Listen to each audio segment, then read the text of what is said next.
Have you ever looked around and realized you have way fewer friends than you used to? Maybe you can count your real friends on one hand and you're wondering if something's wrong with you? Hey, I'm Andrew Meet Rich, and I want you to stop beating yourself up about this right now. I used to think I needed everyone to like me. I'd say yes to every dinner invite, every night out, every expensive group vacation I couldn't afford. I was broke, drowning in debt, but terrified of missing out or being seen as the cheap friend. I made every money mistake you can think of because I was more worried about fitting in than facing my financial reality. But I figured it out, and now I want to help you do the same. Here's what I discovered. Having fewer friends as you get older isn't a bug, it's a feature.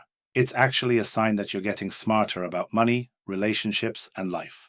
Today, I'm going to share 5 psychological reasons why intelligent people naturally shrink their social circles and how this can actually make you wealthier and happier.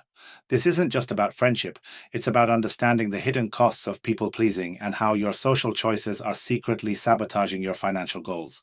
So hit that like button and subscribe, because even if today's topic doesn't feel super relevant, the next one could change your life. Let me tell you about my friend Sarah.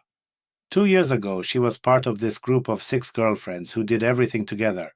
Expensive brunches every weekend, designer shopping trips, girls' trips to Napa Valley. Sarah was making decent money as a nurse, but she was living paycheck to paycheck trying to keep up. She'd check her bank account on Sunday morning after another $200 brunch and feel sick to her stomach. But she kept going because she was terrified of being left out. In her mind, saying no meant losing her friends. Then something clicked during one of those overpriced mimosa sessions. One friend was complaining about her credit card debt while ordering the most expensive thing on the menu. Another was talking about wanting to buy a house while planning yet another expensive trip. Sarah realized she was surrounded by people who were all making the same financial mistakes she was, and they were dragging each other down. Here's the twist. When Sarah started saying no to expensive group activities and suggested cheaper alternatives, something interesting happened. 2 of the friends got defensive and started making snide comments about her being cheap. But the other 3, they were secretly relieved. They'd been feeling the same financial pressure. Sarah's circle shrunk from 6 to 3, but those 3 friends, they started a monthly potluck instead of expensive restaurants. They began hiking together instead of shopping. And here's where most people get stuck. They think having fewer friends means they're failing socially, but Sarah discovered what psychologists call the quality over quantity principle, and it revolutionized not just her relationships, but her bank account. Smart people naturally gravitate toward quality over quantity in everything, especially relationships. When I was broke, I thought I needed to impress everyone. I'd pick up tabs I couldn't afford, buy rounds of drinks on my credit card, agree to expensive group activities that left me eating ramen for a week.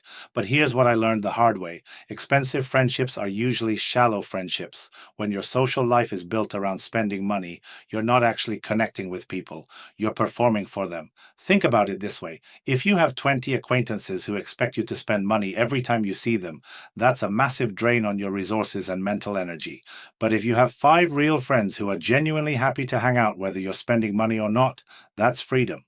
I call this friendship bankruptcy, when maintaining your social circle costs more than it gives back. Smart people naturally audit their relationships the same way they'd audit their expenses. They ask, is this person adding value to my life or just adding cost? The reframe here is powerful. Fewer friends doesn't mean you're antisocial. It means you're intentional.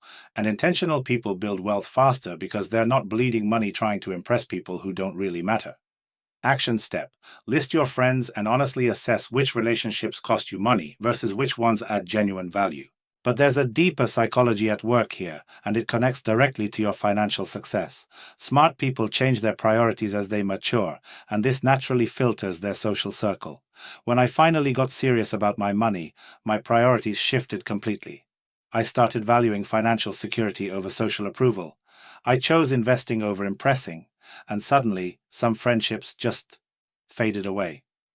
Here's what I call the pickle jar effect. If you put a regular cucumber in a jar of pickle juice, it becomes a pickle. Your social environment shapes your financial behavior more than you realize. If you're surrounded by spenders, you become a spender. If you're surrounded by savers and investors, you become one too. When I started prioritizing my health, my wealth, and my personal growth, I naturally attracted people with similar values. The friends who were constantly broke constantly complaining, constantly looking for someone else to pay, they started avoiding me. And honestly, that was a blessing. This isn't mean-spirited. It's just reality. When you level up financially, some people will support your growth, and others will try to pull you back down. They'll call you cheap, boring, or too good for them now. These are the people who are threatened by your progress because it highlights their own lack of progress. The reframe. Changing priorities isn't about becoming snobby. It's about becoming aligned with your future self instead of your past mistakes. Action step. Identify 3 friends who support your financial goals and 3 who consistently undermine them. Start spending more time with the supportive group.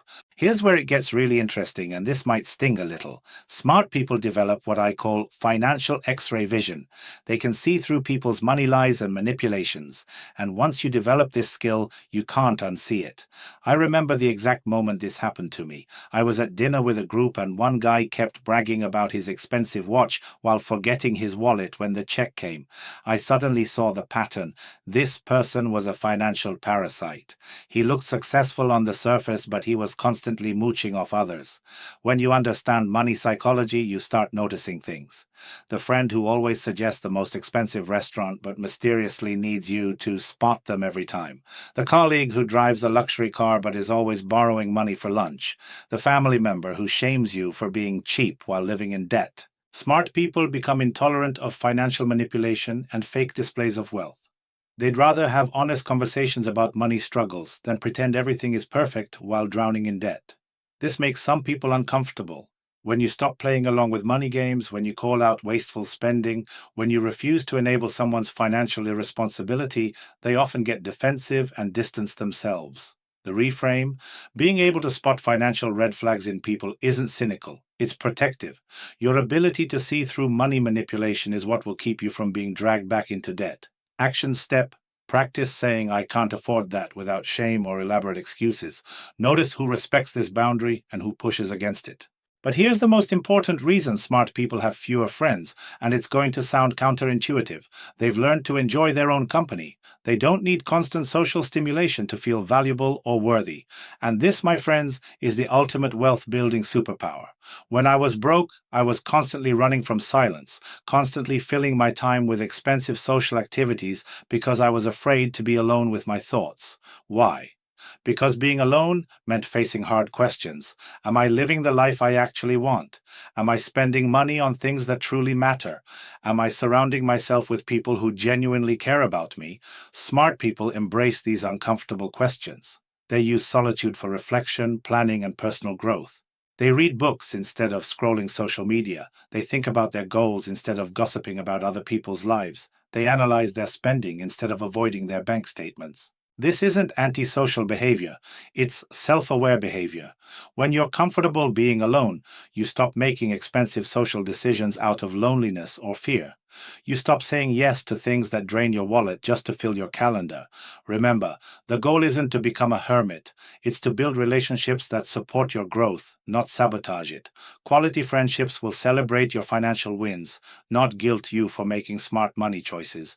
Don't wait for the perfect moment to start being more intentional with your time, energy, and money. Small shifts in who you spend time with can create massive changes in your financial future. Your future wealthy self will thank you for choosing wisely today.